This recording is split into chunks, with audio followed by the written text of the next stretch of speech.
Hoy no solamente me invitaron a predicar, sino me dijeron qué predicar. Así que algunos quizás que me conocen de hace años vean las sillas y dicen, ya sé de qué se trata esto. Hay realmente dos mensajes en mi vida que en Don Torcuato sobre estos 40 años prediqué muchas veces. Y uno es lo que voy a predicar aquí, al pedido del pastor y algunos de ustedes. Es un mensaje que me gusta predicar. Y en mi iglesia siempre quería predicarlo cada tanto porque vino gente nuevo y pensaba que era un mensaje que cada creyente necesita escuchar. Ahora, también es importante para mí decir, por ética, por integridad, que la ilustración de las 3 sillas que voy a usar todo el mensaje hoy no es original conmigo. Ojalá que fuera, ojalá que yo fuera tan creativo. Pero cuando yo escuché un mensaje usando esta ilustración, yo dije, esto es fabuloso, qué bien que se comunica esta ilustración y nunca me olvidé, entonces sirve. Y simplemente por decir que no es mío, está bien eso, ahora lo puedo utilizar porque es una manera de ilustrar un pasaje bíblico. Una cosa más antes que arranco.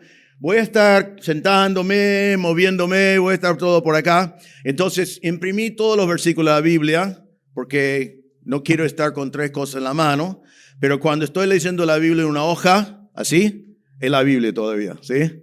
No es mis ideas, es lo que le dice la palabra de Dios. Pero quería aclarar eso porque uno tiene más confianza cuando ve que alguien está leyendo de esto. Pero es la palabra de Dios que vamos a usar, pero quiero tenerlo conmigo mientras que me voy moviendo. Bien, vamos a orar entonces y vamos a comenzar con este mensaje de hoy. Señor, te damos gracias por el privilegio de estar aquí hoy. Pedimos, Señor, que tú nos guíes, que tú nos bendigas y que las verdades que vamos a ver hoy de tu palabra sean útiles para nuestras vidas y inolvidables, pero solo en el sentido de que nos acompañe para que tomamos decisiones en nuestras vidas para la gloria de tu nombre. Pedimos todo en el nombre del Señor Jesús. Amén. Nosotros conocemos bien un versículo de la Biblia que el apóstol Pablo dijo a Timoteo en 2 Timoteo 2:2 cuando dijo, y lo que has oído de mí en la presencia de muchos testigos, esto encarga a hombres fieles que sean capaces de enseñar también a otros. Allí en un solo versículo Pablo enseñó algo que sigue hasta el día de hoy y eso es que la verdad de la palabra de Dios tiene que ser comunicado de generación a generación a generación. En ese versículo encontramos 4 generaciones. Pablo, que estaba al punto de morir, a su hijo en la fe Timoteo, y el hijo en la fe Timoteo tenía que enseñar a hombres fieles, y los hombres fieles tenían que enseñar también a otros. Y ese proceso ha seguido hasta el día de hoy, que alguien enseñó a nosotros la palabra de Dios, escuchamos el evangelio nosotros de alguien. Pero no solamente debemos estar contentos que ese proceso hizo que el evangelio llegara a nosotros, sino debemos darnos cuenta que ese proceso tiene que seguir adelante, comenzando con nosotros. El domingo pasado en Don Torcuato tuve el privilegio de predicar en 2 Timoteo 1, 13 y 14. No le tienen que buscar estos pasajes todavía, pero allí decía lo siguiente, dice, retén la forma de las sanas palabras que de mí oíste, en la fe y amor que es en Cristo Jesús, guarda el buen depósito por el Espíritu que mora en nosotros. 2 mandatos para creyentes. Retén la forma de las sanas palabras. Retén, agarrar, guardar, no dejar escapar las sanas palabras de la palabra de Dios. Y guardad, en la NBLA que veo que están haciendo referencia a veces, eso dice guarda el tesoro que te ha sido encomendado. El tesoro de la verdad de la palabra, el evangelio, tenemos que nosotros guardarlo. Fue depositado con nosotros como depositamos en el banco, pero diferente del banco, nosotros tenemos que ser fieles y entregarlo de vuelta a la próxima generación. Ahora, Pablo mismo, cuando escribe estos versículos que estoy mencionando, sabía que el futuro de la sana palabra ya estaba en peligro. Cuando Pablo escribe a Timoteo, Timoteo está en Éfeso, y quizás se acuerden en Hechos capítulo 20, Pablo está reunido con los pastores de Éfeso, la última vez que él los vio, y él dijo así, en Hechos 20, 29 y 30, sé que después de mi partida vendrán lobos feroces entre ustedes que no perdonarán el rebaño. También de entre ustedes mismos se levantarán algunos hablando cosas perversas para arrastrar a los discípulos tras ellos. Siempre está en peligro la comunicación de la sana palabra de Dios y el evangelio tal cual como fue entregado a la próxima generación. Y pocas veces en la historia vemos la fe del abuelo abrazado por los nietos. Podemos pensar en casos bíblicos. ¿Se acuerdan del sacerdote Elí? Él fue el sacerdote sobre Israel y 1 Samuel 2:12 dice, los hijos de Elí eran hombres indignos, no conocían al Señor. El sacerdote principal de Israel, Elí, sus propios hijos no conocían a Dios. Y la Biblia dice de todas las cosas que ellos hicieron. Samuel fue el profeta que Dios utilizó para advertir a Elí que tenía que corregir a sus hijos. Pero Samuel, cuando era grande, nos dice en 1 Samuel 8:2 y 3, da el nombre de sus hijos, Joel y Abías, y dice, sus hijos, los hijos de Samuel, no anduvieron por los caminos de él, sino que se desviaron tras ganancias deshonestas, aceptaron sobornos y pervirtieron el derecho. Entonces, los hijos de Samuel tampoco sirven al Señor. Israel, en el libro de los jueces, vemos que vez tras vez, todas las veces, si has leído el libro de los jueces, Israel peca contra Dios, el Señor juzga a Israel, Israel termina mal por el juicio de Dios, reclama a Dios o clama a Dios, el Señor lo rescata con un juez, ellos viven para el Señor y después la próxima generación vuelve otra vez a pecar, claman otra vez a Dios después de y va círculo tras círculo tras círculo, normalmente en 3 generaciones. Y así ha sido también en la historia de la iglesia. Ahora, esta historia afecta a nosotros, porque en mi familia, yo quiero que mis hijos amen al Señor. Y yo quiero que mis nietos amen al Señor. Esto afecta a nuestra iglesia. Porque en la iglesia están representadas 3 generaciones por lo menos aquí. Y nosotros que somos más grandes, que por allí hemos pasado años con el Señor, queremos que la próxima generación conozca la sana palabra de Dios y que lo enseñen también a los que hoy en día están estudiando, los niños en otro lugar. Impacta nuestra sociedad. Porque aún en la sociedad vemos un cambio de generación a generación a generación. ¿Cuántas personas son la sal de la tierra? ¿Cuántas personas conocen al Señor? ¿Cuántas personas viven vidas basadas en la palabra de Dios? Entonces, eso afecta a todos nosotros. Quiero decirles que la pérdida de la sana doctrina en 3 generaciones no es inevitable. Se puede pasar. Hay casos así. Yo estudié en la Universidad Bob Jones. En la Universidad Bob Jones, el primer presidente y fundador se llamaba Bob Jones. El segundo presidente se llamaba Bob Jones, el segundo. El tercer presidente se llamaba Bob Jones, el tercero. El cuarto presidente se llamaba Stephen Jones, fue el hijo, ¿no? Solamente que no fue Bob. Y la universidad tiene como 100 años de enseñar fielmente la palabra de Dios. Así que es posible. Conozco un pastor que viene de 8 generaciones de pastores. Entonces es posible. Pero hoy vamos a ver por estas 3 sillas. Estas 3 sillas hoy, esto voy a poner bien, está torcido y no queremos que esté torcido. Estas 3 sillas representan 3 generaciones en el texto que vamos a ver en un momento. Vos tenés que identificar en el pasaje de estas sillas que vos en este día, hoy, estás sentado en una de estas 3 sillas. La primera generación, segunda generación, tercera generación. Y vos estás en uno. Ahora, quizás cuando vamos mirando en el pasaje que vamos a ver hoy, te das cuenta de dónde estás sentado, pero también espero que te das cuenta que quizás no estás en la silla donde debes estar. Entonces, lo que queremos lograr hoy es que vos te ubiques en el lugar donde estés y después tomás la decisión delante de Dios que tenés que tomar para estar en el lugar donde Dios quiere que estés, que realmente es donde nosotros queremos estar siempre. Ahora vamos a abrir nuestras Biblias a Jueces, capítulo 2 y versículo 6. Jueces, capítulo 2, versículo 6 en adelante. Jueces 2, 6, y vamos a leer por ahora hasta el versículo 10. Jueces 2, 6. Dice así la palabra de Dios.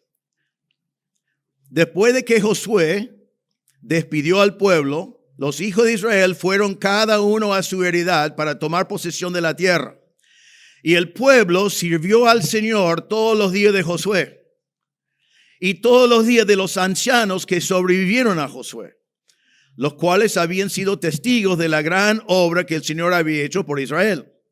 Josué, hijo de Nun, siervo del Señor, murió a la edad de 110 años y lo sepultaron en el territorio de su heredad en Timnat Sera, en la región montañosa de Efraín, al norte del monte Gaz. También toda aquella generación fue reunida a sus padres y se levantó otra generación después de ellos que no conoció al Señor ni la obra que él había hecho por Israel. Entonces, rápidamente para comenzar bien, encontramos aquí tres generaciones que se ven en este pasaje. La generación de Josué, esta silla representa a Josué y su generación, que fue una generación que ya para este pasaje no es muy poblado, porque solamente Josué y Caleb sobrevivieron de esta generación. Esta generación es lo que se llaman los ancianos, que fue la próxima generación después de Josué. Y la Biblia dice que ellos vieron las obras que Dios hizo por medio de Josué. Y esta silla representa lo que se llama allí otra generación que no conoció a Dios. Entonces, en tres generaciones vamos de Josué, el gran hombre de Dios, los ancianos que vieron la obra de Dios, y los ancianos, y la tercera generación que no conoció a Dios. No conoció a Dios, no sabían de Dios. Ahora vamos a comenzar hoy hablando de Josué. Y cuando hablamos de Josué, vamos a hablar de un hombre el hombre que vivió las obras de Dios. Vivió las obras de Dios. Nos dice acá en nuestro texto, en versículo 7, dice, el pueblo sirvió al Señor todos los días de Josué. Mientras que Josué vivía, el pueblo de Israel obedecía los mandatos de Dios. Y quiero que vean por qué este hombre, Josué, fue un hombre que decimos que vivió la obra de Dios. Recuerden, si no conocen bien el trasfondo, déjame darles un poquito de trasfondo aquí porque es importante siempre tener eso. Israel había salido de Egipto después de años y años de esclavitud. Estaban en el desierto, que ya vamos a mirar lo que pasó en el desierto. Estaban allí por 40 años. Cuando terminan los 40 años de esa generación que salió, solo sobrevivieron Caleb y Josué. Llegan al río Jordán, cruzan el río Jordán y comienzan a conquistar la tierra prometida de Israel bajo la lideranza de Josué. Y cuando nuestra historia comienza hoy, Moisés recién había fallecido. El gran líder Moisés que los sacó de Egipto, que los acompañaba los 40 años, los llevó hasta el río Jordán, él muere y Josué es el que va a tomar el cargo ahora para llevar a Israel a tomar la tierra prometida. Ahora, entonces, el pueblo sirvió al Señor mientras tanto, pero quiero que observamos la convicción de Josué. En Jueces 24, 14 y 15, pueden anotar estos pasajes, prefiero que escuchen con atención, porque si no estaré predicando todavía a las 2 de la tarde y la iglesia va a tener que poner el almuerzo. Entonces, escuchen bien, pero anoten y como dije, hay escrito allí atrás algunos apuntes si quieren. Josué está recién el líder más joven, Moisés murió y él está enfrentando el hecho de que, recuerden que años después ellos tienen que entrar en la tierra, pero enviaron espías y dijeron, no podemos, hay gigantes, hay muros, es imposible que nosotros tomamos la ciudad. Ahora están 40 años después y Josué tiene la responsabilidad de llevar ese pueblo y entrar en la tierra y conquistarlo para Israel, para la gloria de Dios. Entonces, la palabra de Dios dice que Josué, cuando termina su vida, todo el mundo estaba siguiendo al Señor mientras que él vivía. En Josué 24, 14 a 18 dice así, 14 a 15 voy a leer, dice así. Josué dice al pueblo antes de morir, ahora pues, temed al Señor y servidle con integridad y con fidelidad. Quitad los dioses que vuestros padres sirvieron al otro lado del río en Egipto y servid al Señor. Y si no os parece bien servir al Señor, escoged hoy a quién habéis de servir, si a los dioses que sirvieron vuestros padres que estaban al otro lado del río, o a los dioses de los amorreos en cuya tierra habitáis, pero yo y mi casa serviremos al Señor.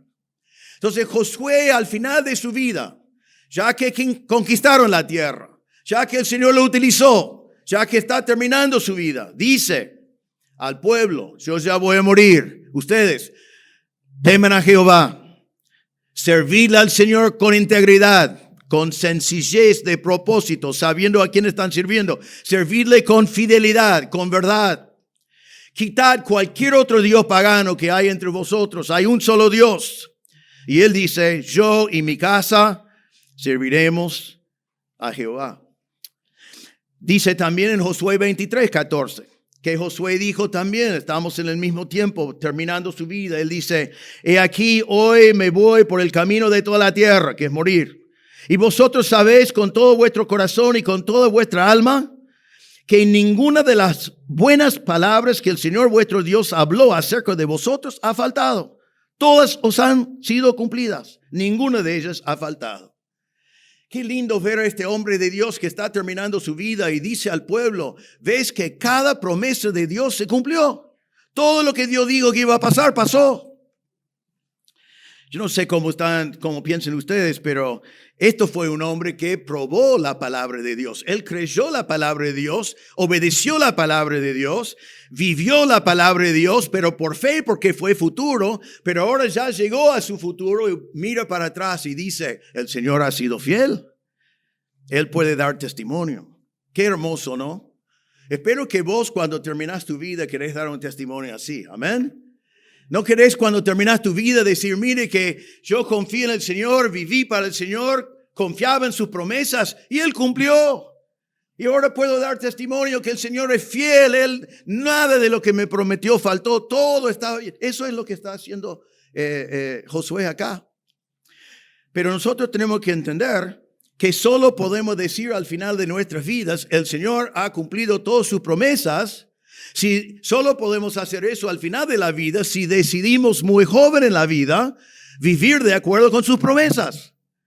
Si el Señor me dice de vivir por fe y me da mandatos y me dice haga tal y tal cosa y yo hago lo que yo quiero, cuando llego al final de la vida voy a tener que decir, espero que el Señor estaba diciendo la verdad, pero no lo sé porque nunca lo probé.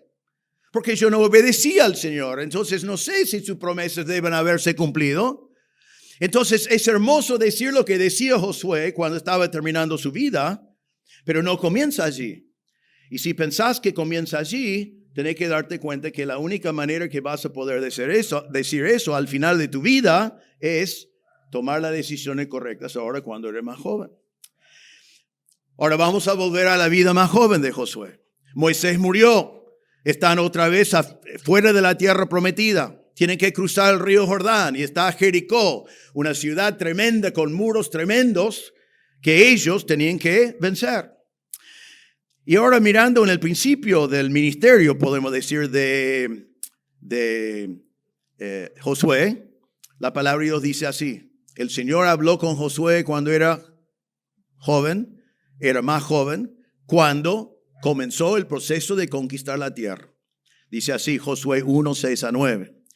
El Señor dice a Josué, sé fuerte y valiente, porque tú darás a este pueblo posesión de la tierra que juré a sus padres que les daría.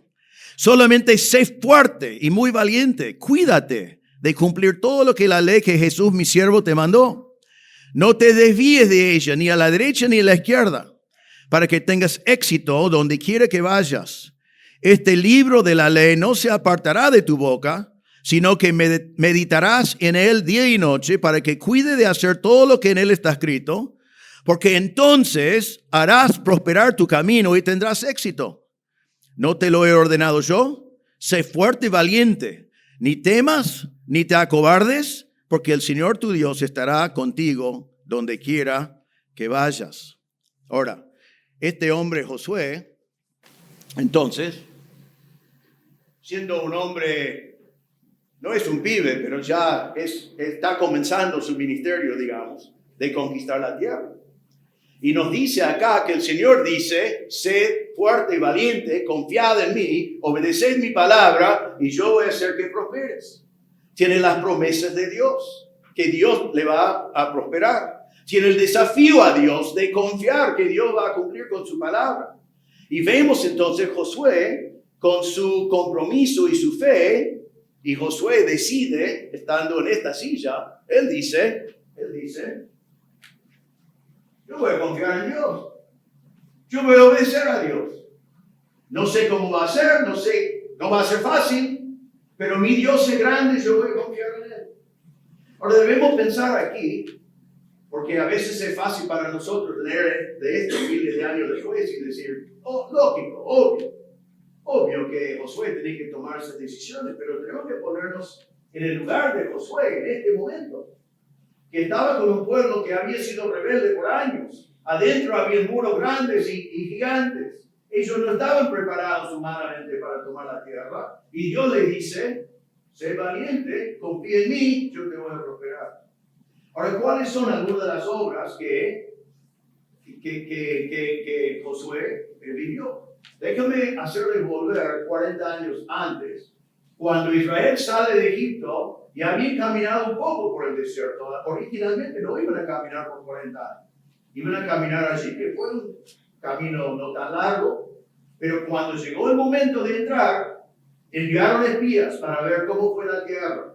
De esos 12 espías, uno de cada tribu de Israel, uno que fue Caleb y el otro fue Josué, y después 10 más.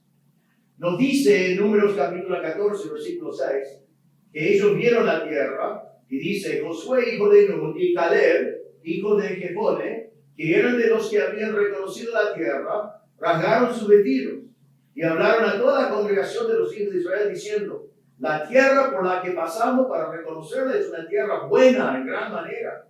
Si el Señor se agrada de nosotros, nos llevará a esa tierra, y nos lo dará en una tierra que mana leche y miel. Y dicen Josué y Caleb al pueblo, solo que no rebeléis contra el Señor, ni tengáis miedo de la gente de la tierra, pues serán presa nuestra. Su protección le ha sido quitado, y el Señor está con nosotros. No les tengáis miedo. Ahora, antes de leer el próximo versículo, debemos recordar que los otros 10 espías dijeron, nosotros no podemos entrar. Son más grandes que nosotros, son más fuertes que nosotros, son más guerreros que nosotros.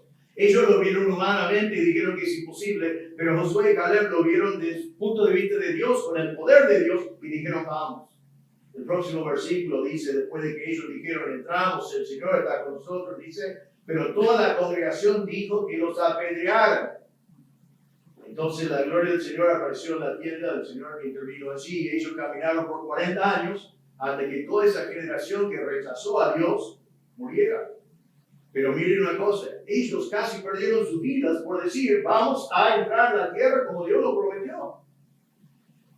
Ahora pasan todos estos años, ellos creyeron a Dios, distinto a todo lo demás, fueron los únicos dos que creyeron a Dios. Al final son los únicos dos que sobreviven de esta generación, pero el pueblo quería apedrearlos.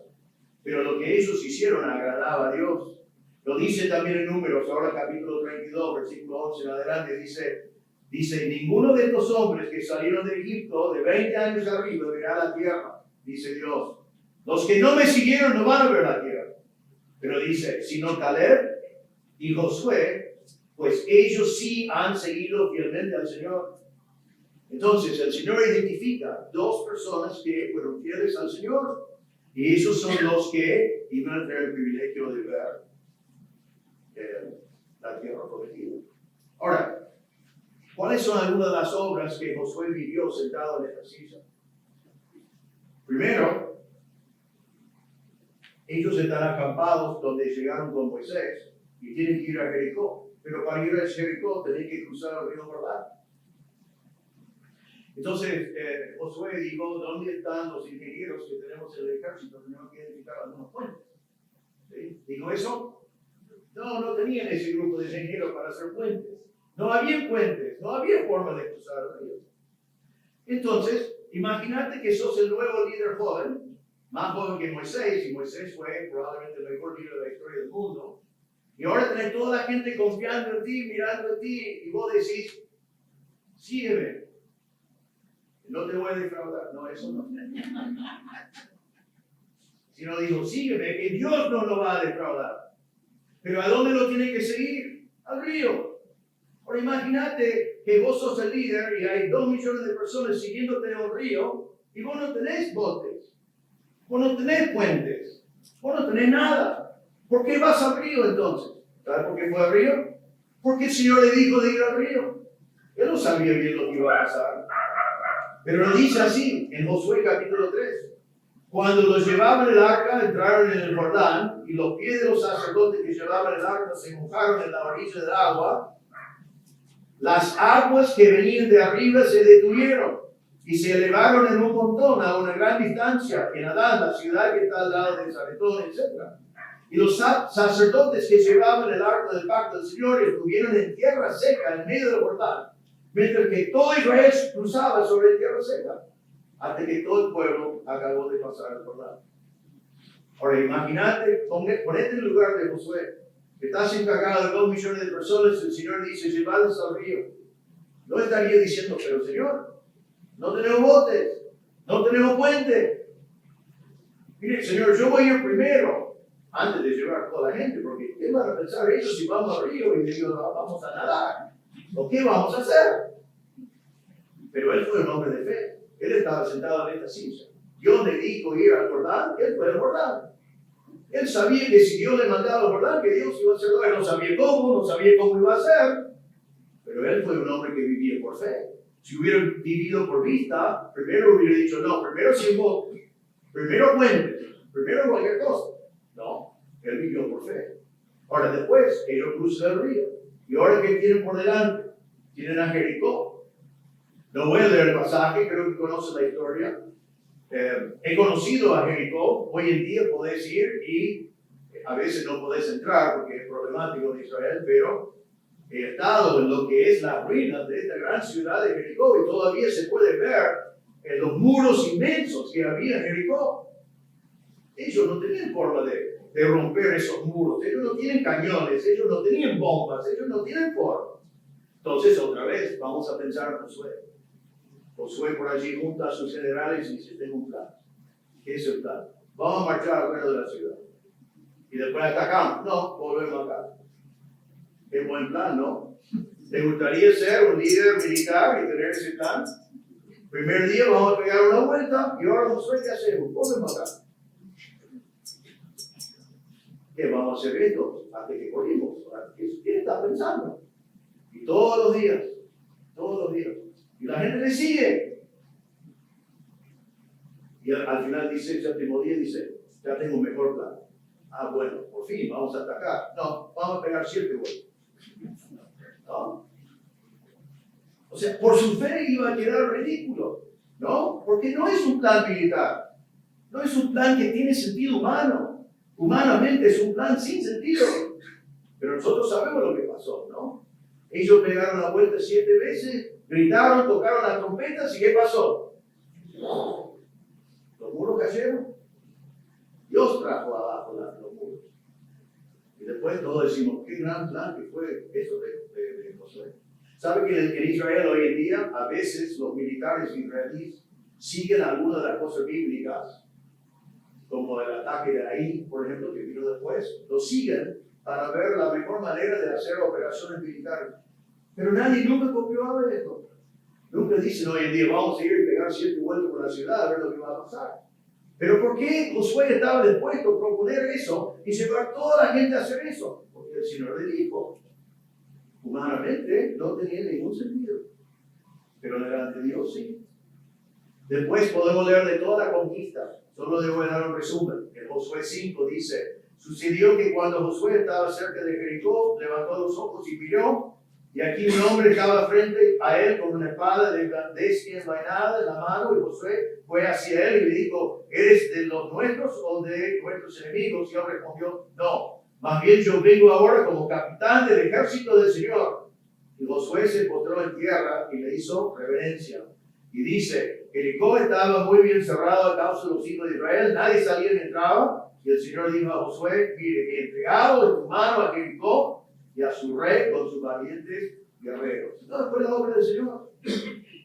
Entonces, dice el versículo 20 de Josué 5, que la muralla se vino abajo y el pueblo subió a la ciudad, cada hombre derecho hacia adelante y tomaron la ciudad.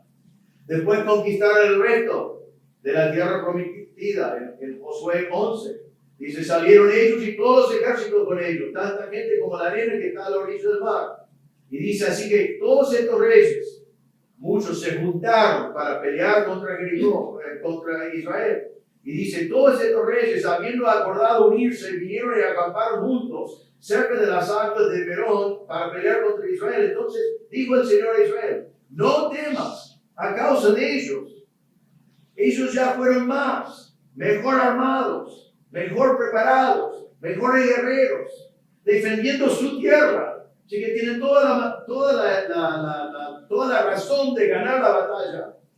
Y Dios dice a Josué, no temas, porque mañana a esta hora yo entregaré a todos ellos muertos delante de Israel.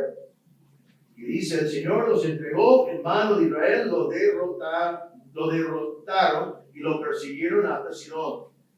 Y dice más adelante que Josué dio la tierra en posesión a la tribu de Israel según sus divisiones. ¿Qué vemos en todos esos pasajes rápidamente? El hombre en esta silla vivió la obra de Dios. Él decidió ir al río.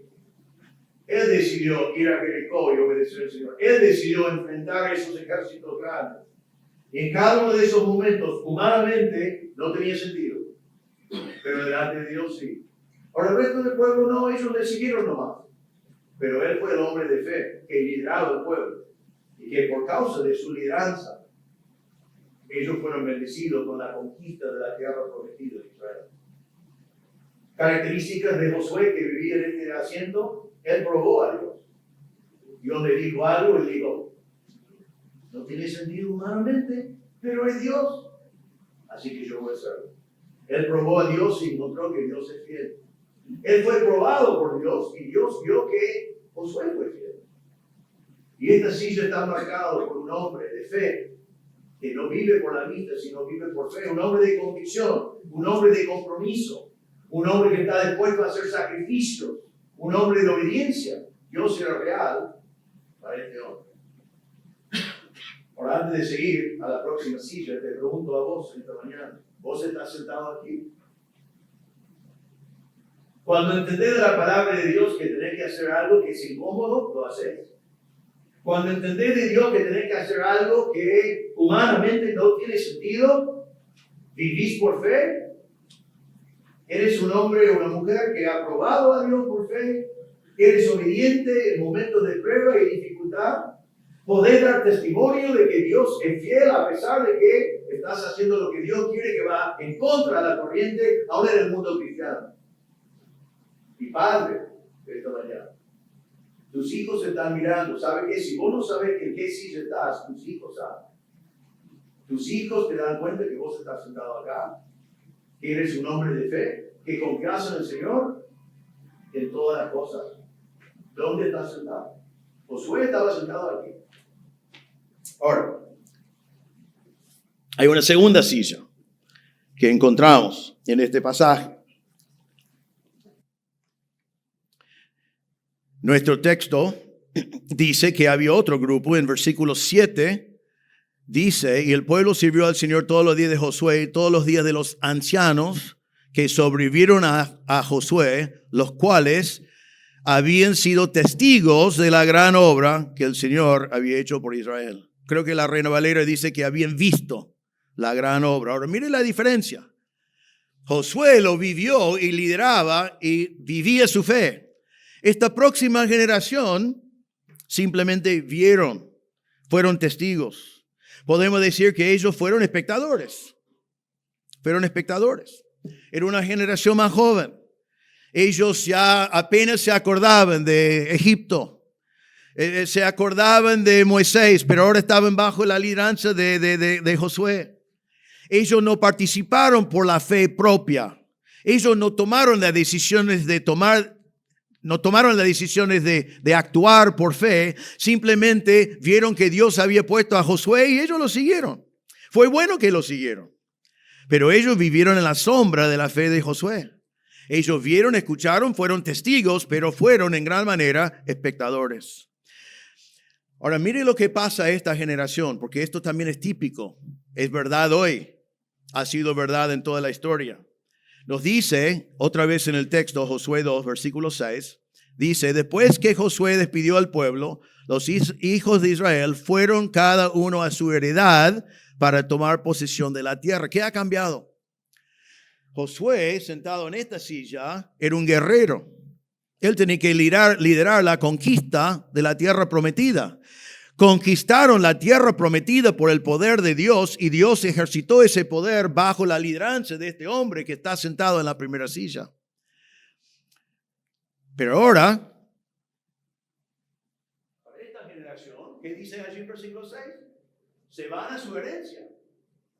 Ya no están más en la guerra, sino han recibido su porción de tierra que ellos van a tener y se van para disfrutar de eso. Están disfrutando de las bendiciones que Dios le dio por medio del hombre que estaba sentado en la primera silla. Ahora, vemos eso en muchas oportunidades. Nos dice que ellos entonces iban a ir a su heredad, realmente iban a prosperar y tener afluencia. Nos dice en Josué 24:3, Josué dijo así, os di una tierra, Dios dice, os di una tierra en que no habías trabajado y ciudades que no habías edificado y habitáis en ellas, de vinos y olivares que no plantaste, comes. Mira una cosa, es muy interesante eso, ¿no? Ellos están sentados acá y realmente siguieron a Josué y participaron en cierta manera, pero no tomaron decisiones por fe. Pero ahora él muere y ellos van a sus heredades y están bendecidos. Están bendecidos por la fe de Josué. Y nos dice que ellos ahora son herederos de casas que no edificaron. ¿No te gustaría tener una casa que no edificaste? ¿Sí? Bueno, hay gente que hace eso, ¿no? Se meten. No es recomendado eso. Pero ellos recibieron casas que no edificaron. Y viñas que ya estaban produciendo. Estaban viviendo todas esas cosas. Qué lindo. Pero no era porque ellos lo merecían, no era porque ellos lo trabajaron, sino era porque ellos fueron herederos de todo eso, porque Dios había utilizado a Josué. Nos dice que ellos entonces vivieron esas bendiciones. Ellos no conocieron la esclavitud de Egipto, no estaban viviendo ya los años de desierto, no estaban en la batalla, estaban bendecidos y toda esa bendición vino de parte de Dios. Pero es muy común entre nosotros, los seres humanos, que una vez que recibimos esas bendiciones del Señor, comenzamos a olvidarnos de dónde vinieron. Es una cosa muy difícil de luchar contra esa realidad. Y eso les pasó a ellos también. Cuando cruzaron el río, recibieron este mandato en Josué 4, 5 a 7. Josué le dijo, pasad delante del arca del Señor vuestro Dios al río de Jordán, y alce cada uno una piedra sobre su hombro, de acuerdo con el número de las tribus de los hijos de Israel. Él dice, cuando estaban cruzando, él dijo, agarren una piedra, 12 piedras, uno para cada una de las tribus. Y dice, esto es que sea esto una señal entre vosotros. Y más tarde, cuando vuestros hijos preguntan, diciendo, ¿qué significa esta piedra para vosotros? Les diréis, en que las aguas del Jordán quedaron cortadas delante del arca del pacto del Señor cuando esta pasó al Jordán. Las aguas del Jordán quedaron cortadas. Así que estas piedras servirán como recuerdo a los hijos de Israel para siempre. Ellos tenían que enseñar a sus hijos. Tenían que mostrar a sus hijos que todas estas bendiciones no vinieron porque ellos fueron inteligentes, o porque ellos fueron sabios, o ni porque ellos habían trabajado. Si todas estas cosas vinieron porque Dios hizo milagros, porque Dios les había bendecido. Entonces lo hicieron así, los ancianos sacaron las piedras, pero se nota, y ya les voy a mostrar más adelante que lo que estoy diciendo es verdad, no les enseñaron lo que significaba la piedra.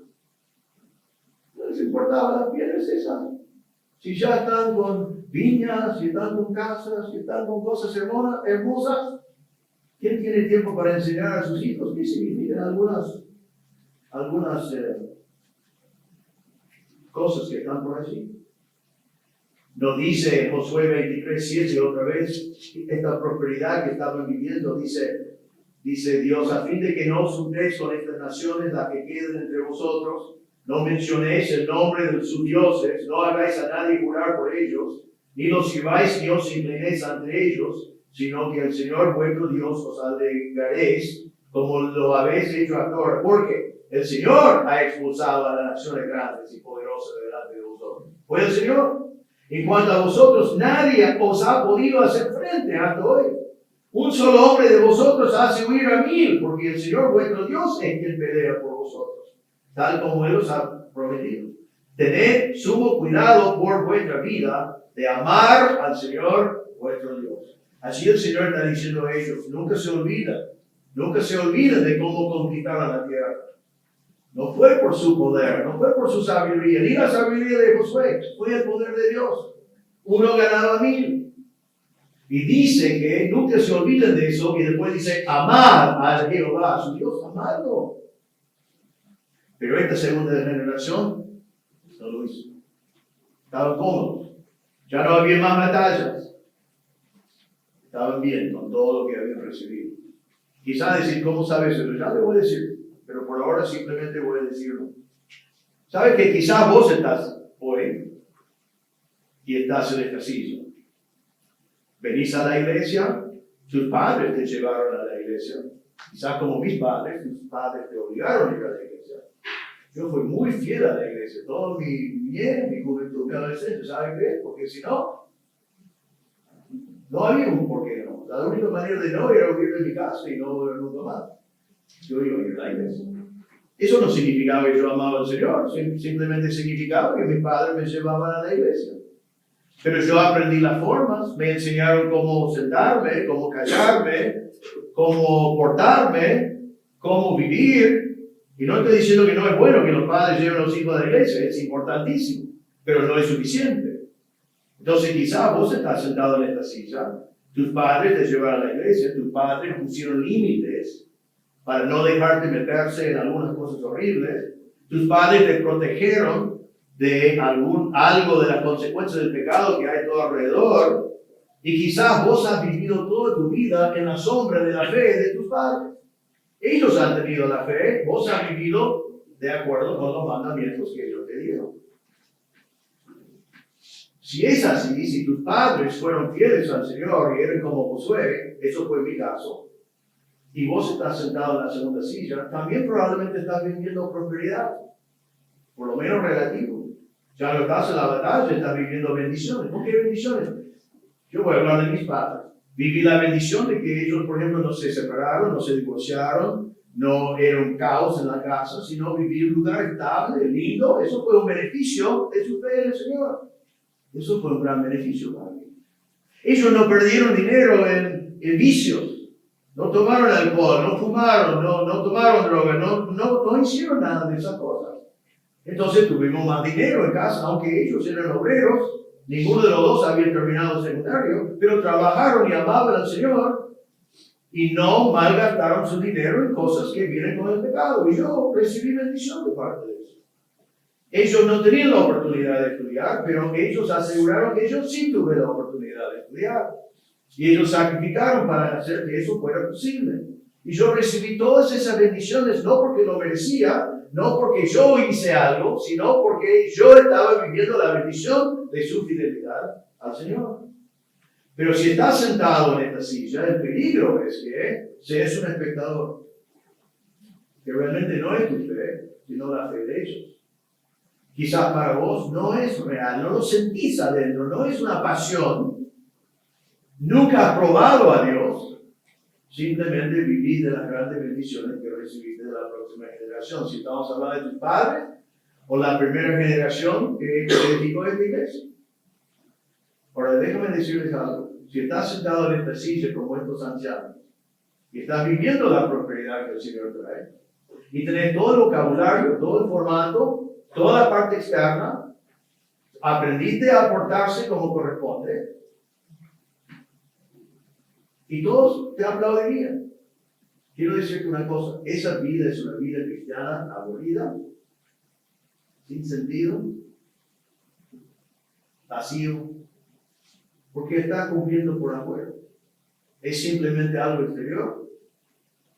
Pero no es que en el profundo de tu corazón amas al Señor, estás dispuesto a obedecer al Señor si te pide que hagas algo que no tiene sentido humanamente. Siempre vas a elegir lo que tiene sentido humanamente.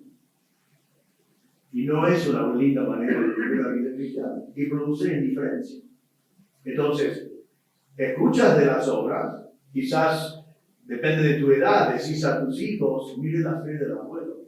O le contás historias de cómo el abuelo sacrificó y cómo el abuelo trabajó para ayudar a fundar la iglesia. O quizás en la iglesia decís a los niños, miren los primeros pastores, los pastores grandes y el pastor de ahora, que cómo ellos edificaron cosas. Qué bueno que es eso.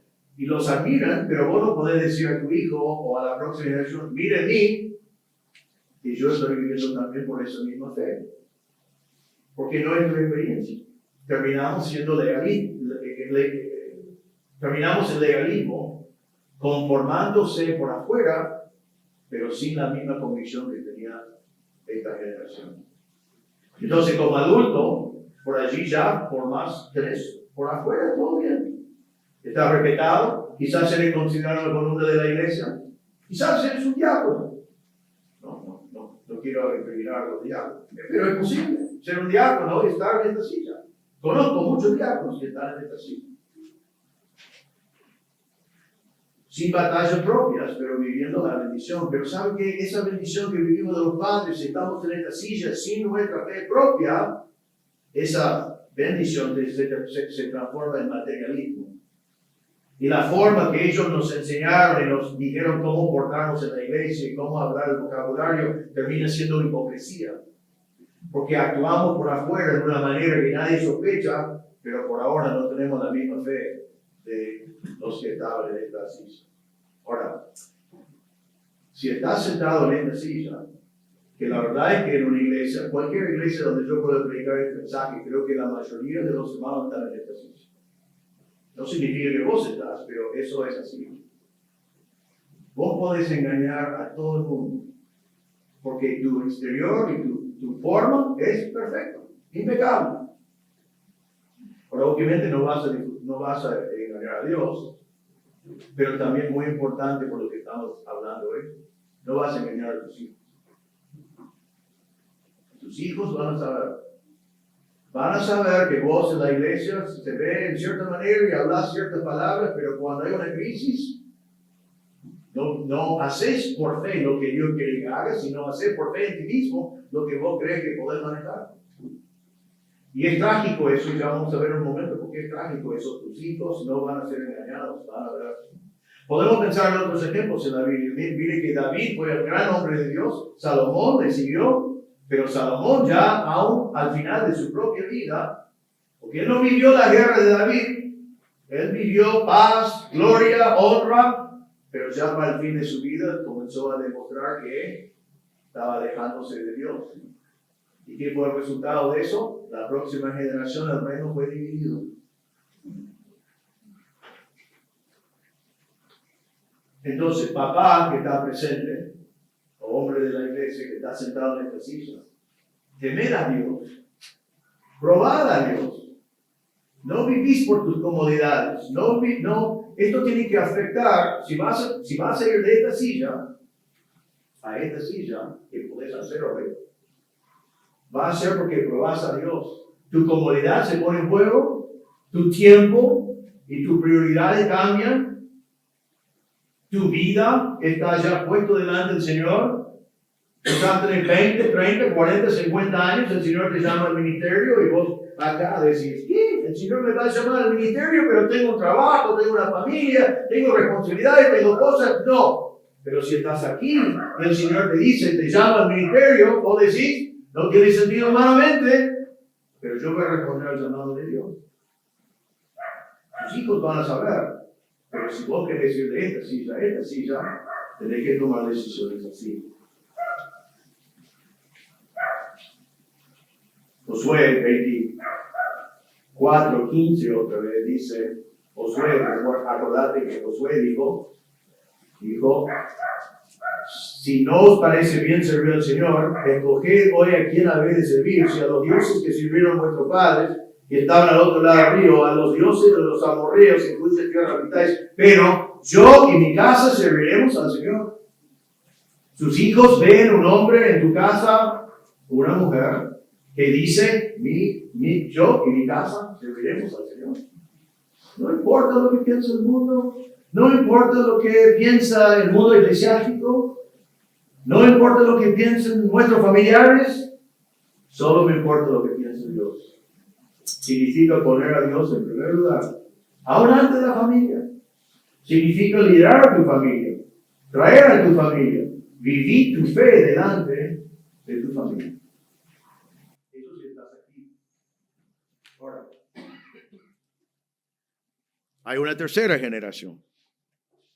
Algunos dicen, menos mal que hay 3 nomás, ¿no? Hay una tercera generación. Mira otra vez en nuestro texto. En versículo 10 dice, también toda aquella generación fue reunida a sus padres y se levantó otra generación después de ellos que no conocía al Señor ni la obra que Él había hecho por Israel. Una generación que no conoció a Jehová. Yo leo eso y cada vez que lo leo digo, ¿cómo puede ser? ¿No? Es imposible que ellos no conocieron a Jehová, pero es lo que la palabra de Dios dice. Y dice que no conocieron la palabra al Señor y no conocieron la obra que Él había hecho por Israel. Qué llamativo eso, ¿no? Entonces eso significa que ahora estamos hablando de otra generación y significa que sus padres no los enseñaron. Sus padres habían visto lo que Dios hizo por medio de Josué, pero ellos no se cambiaron de silla a silla uno, sino ellos simplemente habían visto, fueron espectadores, pero no lo comunicaron a sus hijos. Y los que... Tengo que llevar muchas cosas ahora.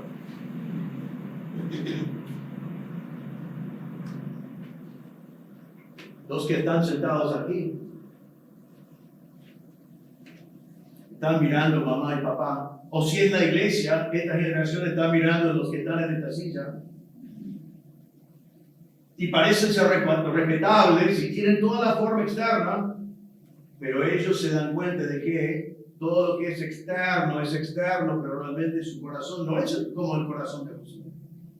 En los momentos clave de la vida no deciden obedecer al Señor, sino obedecen a hacer lo que humanamente parece más conveniente.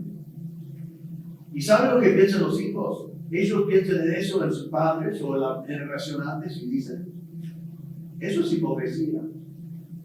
Tiene una forma exterior, pero no tienen vida adentro. Y esta generación dice, ¿por qué voy a querer esa forma?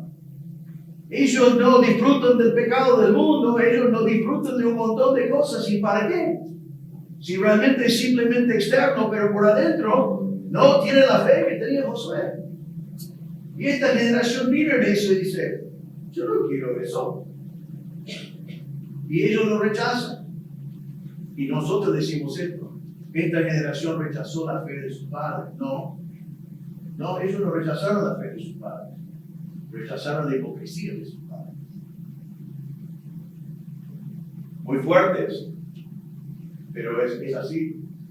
Y es una lástima que esta generación se pierda, no porque rechazaron la fe, sino porque rechazaron la conformidad externa de sus padres, porque sus padres nunca se fueron de esta silla a esa silla. Ahora, ¿qué nos dice el de ellos? Entonces, mire lo que pasó con esta generación, versículo 11. Entonces los hijos de Israel hicieron lo malo ante los ojos del Señor y sirvieron lo malo. ¿Quién hizo eso? La gente de esta generación. Ya que rechazaron la fe porque no lo vieron en sus padres, no conocieron a Dios, sus padres no los enseñaron. Ellos hicieron lo malo ante los ojos de Israel, del Señor. Y sirvieron a los Baales y abandonaron al Señor, el Dios de sus padres, que los había sacado de la tierra de Egipto. Entonces, ¿qué es lo que vemos aquí? Que ellos rebelen contra la fe falsa de sus padres, y tienen razón. No rebelen contra fe genuina, rebelen contra hipocresía. Y ya están con confusión Porque miran y los padres exigen que tengan la misma forma, ellos no quieren la forma vacía, ellos lo rechazan, hay problemas familiares, hay confusión, hay conflicto, pero es para ser esperado. Ahora el versículo 14, en el capítulo allí del texto, dice así: y dejaron al Señor y siguieron a Baal y a Astarot. Y mi texto no se copió bien, así que falta algo allí, pero dice que ellos terminaron otra vez en esclavitud a sus enemigos. Y dice más adelante que antes uno de ellos se enfrentaba a 1000 y ahora dice que 1000 de ellos no pueden enfrentar a uno. ¿Por qué? Porque ya no tienen la bendición del Señor sobre lo que ellos están haciendo. Entonces, ¿qué es lo que les pasa? Abandonan la fe hipócrita de sus padres, desobedecen al Señor. Dice que la ira del Señor viene contra ellos. ¿Y sabe dónde termina? En esclavitud. Estaban en esclavitud en Egipto. Dios los rescató. Josué les llevó a hacer la conquista con la fe que tenía Josué. Sus padres vivieron las consecuencias que vivieron, pero no tenían la misma fe. Y ahora aquí estamos. Esta generación en esclavitud otra vez. Ahora, aquí hay una pregunta que me hice a mí mismo muchas veces, que es muy importante. Si yo miro en todo esto, creo que lo que más me debe interesar es que yo debo querer estar aquí, porque yo quiero ser un hombre de Dios, quiero ser un Josué, y eso es lo que vos debes querer también. Pero déjame hacerle pensarlo de otra forma. Si yo estoy sentado aquí, es donde siempre quería estar. Y yo debo decir que yo estaba aquí por muchos años de mi vida. Mi papá fue un hombre de Dios tremendo. Y yo comencé aquí. No es normal comenzar aquí. Porque nuestros padres espirituales nos enseñan a conformarnos. Pero ¿sabes qué? Si te quedas acá, tengo que decirte, basado en este pasaje y unos cuantos más, que esto es lo que debes esperar de tus hijos. Eso a mí me daba mucho temor cuando era más joven, porque yo no quería esto para mis hijos. Pero si yo me quedaba acá, tuve que esperar que ellos iban a mirar a mí y ver, él tiene el formato externo, pero no, esto no es real, no hay vida, no hay fe verdadera. Yo no quiero eso. Entonces, es muy importante en la vida de cada uno de nosotros que en algún momento de la vida, si estás sentado aquí, tomas la decisión de levantarte y venir aquí. No agrada a Dios que te quedes allí. Y las consecuencias para tu familia y las consecuencias para su iglesia son tremendas. Podés estar aquí. Ahora, para estar aquí, tenés que abrir tu Biblia y decir todo lo que la palabra de Dios dice, yo voy a obedecer. Y si el Señor me pide un compromiso más allá de lo que estoy haciendo, y ya no es fácil, no es cómodo, no es conveniente, no es lo que mis amigos van a aceptar, mi familia va a decir que estoy loco, etcétera, etcétera, no me importa, porque yo voy a hacer lo que Dios quiere que haga. Tenés que contar el costo, saber lo que le va a costar, porque la Biblia manda eso, pero después de contar el costo tenés que decir sí. Entonces quizás es tu ministerio presente. Quizás debes estar sirviendo al Señor en otra forma, pero no tomas tiempo para servir al Señor. No estás dispuesto a dedicar ese tiempo. Quizás estás trabajando 2 o 3 trabajos y no estás dispuesto a dejar uno de esos para que puedas servir al Señor. Quizás tiene que ver con tus prioridades. Quizás tus prioridades están todas fuera de orden. Son tus prioridades, pero no son las prioridades de Dios. Y debes volver a la palabra de Dios para entender cómo Dios quiere que organices tus prioridades, porque tenés mandato de Dios en cuanto a tu relación con Él, en cuanto a tu familia, en cuanto a tu trabajo, en cuanto a tu iglesia y tu servicio para el Señor. Y no debes estar buscando tus prioridades, sino debes estar buscando las prioridades de Dios. Quizás tiene que ver con tu familia. Quizás vos como el padre, ya no tenemos rocas como ellos tenían, que podían decir, mire esas rocas, eso el Señor nos dio todo esto. Quizás vos no estás enseñando bien a tu familia de dónde vinieron todas las bendiciones que ustedes viven todos los días, que vienen del mano del Señor. Para estar sentado acá, Dios tiene que tener primer lugar. Él tiene que ser Señor de tu vida. Y tener que estar dispuesto a estar en la batalla como fue Josué. Y si estás en esta silla, una de las cosas que tienes que hacer es enseñar a tus hijos. Para que no llegue el día que vos tenés que mirar y decir, mis hijos no saben de dónde vino esa cosa. Deuteronomio 6 dice, estas palabras que yo te mando hoy estarán sobre tu corazón y diligentemente las enseñarás a tus hijos y hablarás de ellas cuando te sientes en tu casa, no con la televisión puesta, no cada uno comiendo cuando quiera, sino cuando estás en su casa juntos, cuando andes por el camino, cuando te acuestes y cuando te levantes. Hoy en día es muy difícil para nosotros tener tiempo familiar. Tenés que tener tiempo familiar, tenés que buscar la manera. Y muchas veces, hombres, dejamos a nuestras esposas cuando los chicos son chiquitos a llevar a la cama. ¿Sabe cuándo los chicos quieren hablar? Cuando lo pones en la cama. Pero no quieren dormir, ¿no? Entonces piden agua, bueno, aquí hay agua, tengo que ir al baño, voy al baño, necesito agua, bueno, ahora necesito ir al baño de vuelta. No quieren ir a dormir. Y eso es un momento cuando nosotros los hombres también podemos llevarles, ponerles en la cama y como ellos no quieren dormir, es el momento de hablar de la vida y del Señor y enseñarles cosas. ¿Tenés miedo de ir a dormir? El Señor te cuidará. ¿Tuviste un día difícil en la escuela? El Señor estará. ¿Tuviste un problema con la maestra? Mire, la Biblia dice de responder así. ¿No sabes lo que va a ser tu futuro? Bueno, el Señor, y podemos enseñarles. Pero tenemos que hacerlo.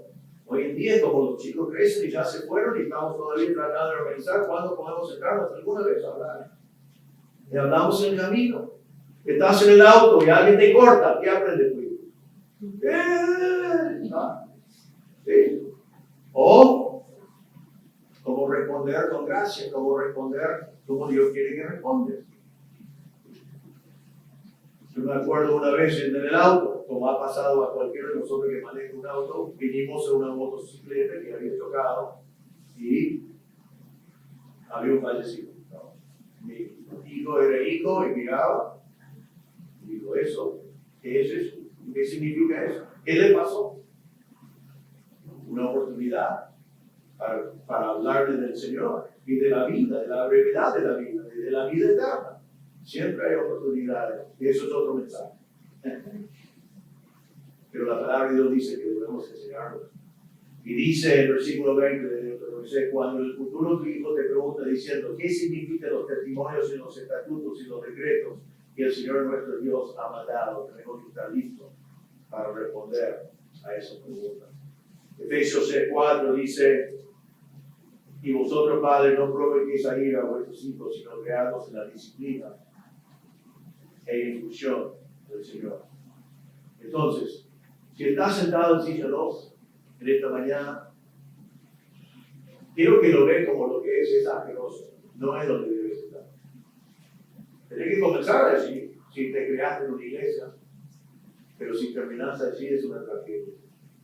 Podés levantarte hoy y venir a silla 1 y decir, yo no voy a vivir la fe de mis padres o la fe de mis abuelos, yo voy a tener mi propia fe en el Señor Jesucristo, en todos los aspectos de la vida.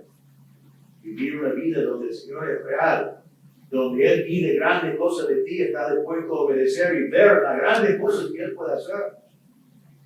Explicarlo a tus hijos, desafiarlos a vivir por fe. Si el Señor quiere que seas un pastor o misionero, diga sí.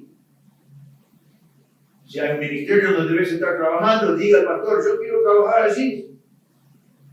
Si no estás ofrendando, eso es lo menos importante de eso, pero está todo pegado. Acordate que no debes estar pensando con qué puedo zafar, sino cuánto le puedo dar al Señor, porque ama al Señor, como dijo el pastor, es un acto de adoración. Afecta todo aspecto de su vida. Yo doy gracias a Dios por mis padres. Mi papá falleció hace menos de un año atrás. Mi mamá tiene 91 años y ellos estaban sentados en el piso. Y ellos me dijeron siempre, cuando yo era un niño, me dijeron, haz lo que el Señor quiere con tu vida, dale al Señor tu vida. Eso para ellos significó que nosotros nos mudamos a Argentina. 44 años estamos aquí. Significó que desde el año 1980, tuvimos muy pocas oportunidades de pasar tiempo con mi padre. Muy poco tiempo. Pero ellos no estaban tristes bueno, era difícil, ¿no? Especialmente cuando vinieron los nietos, ¿no? Pero fue un sacrificio que estaban dispuestos a hacer. ¿Por qué? Porque Dios tenía en primer lugar. Ahora que son más grandes, ahora mi mujer, mi mamá que está hablando más, ahora cuando mi papá no está, es interesante, ¿no? Y me ha contado más del sacrificio que significaba para ellos cuando nosotros tomamos un avión y fuimos a Argentina. En aquel entonces significaba varios años sin poder, pero estaban dispuestos a hacerlo. Y mi papá, que estaba aparentemente en coma, pero sorprendió a todos los médicos que dijeron que estaba muerto cerebralmente el año pasado, y comenzó a cantar y hablar, estaba charlando, estaba mirando cosas, hablamos. Y yo no estaba presente, pero él dijo, estás exactamente donde tú tienes que estar. ¿Por qué? Porque estaba viviendo en esta silla. Y saben que algunos de ustedes por ahí dicen, qué tonto, ¿no? Perdieron todo ese tiempo familiar. ¿Saben qué? Vamos a estar juntos en el cielo por millones y millones y millones y millones y millones. Y tengo que parar porque es infinito.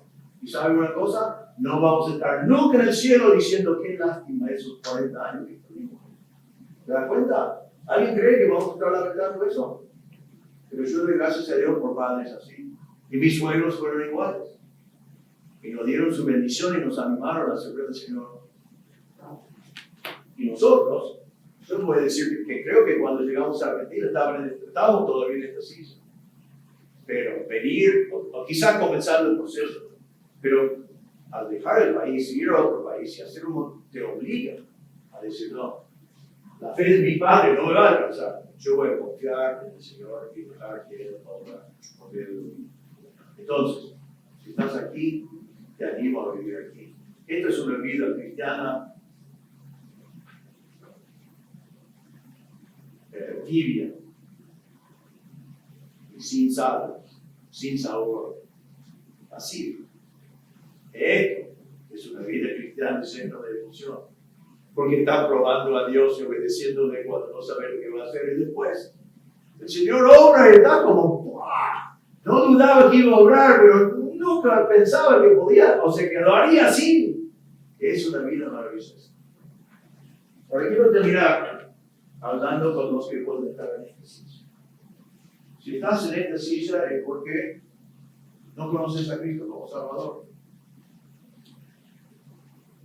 Y sería una lástima que estés aquí hoy, que realmente la mayoría del mensaje no es sobre esta silla, pero estás en esta silla porque no conoces al Señor. Nadie te dijo, nadie te explicó, no conoces el Evangelio.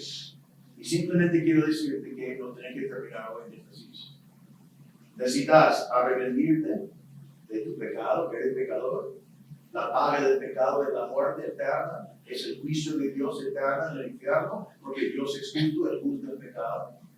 Pero la palabra de Dios dice que tenemos salvación por gracia, 100% de Dios, no lo merecemos, por fe, no por obra para que nadie se gloríe. Y si estás aquí en esta mañana, sentado donde estás, el Señor ve tu corazón, podés hablar con el Señor en tu corazón y decirle al Señor con fe, Señor, yo soy un pecador, yo necesito de un Salvador. Yo creo que Jesús murió en la cruz por mí, pagó la cuenta por mis pecados. Señor, pongo mi fe en Cristo, sálvame, y Él te salvará. Y podés confiar en Él en esta mañana. Y sabes que si pones tu fe en Cristo en esta mañana, ¿sabes lo que va a pasar?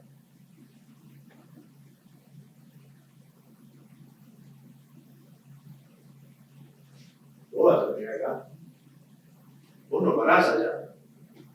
Ya la decisión por fe que tomás hoy de creer en Cristo como tu Salvador te va a llevar de silla 3 a silla 1. Una vida que ni te imaginas, de ver el Dios que cumple con sus promesas y ver la gran cosa que hace. ¿En qué silla estás?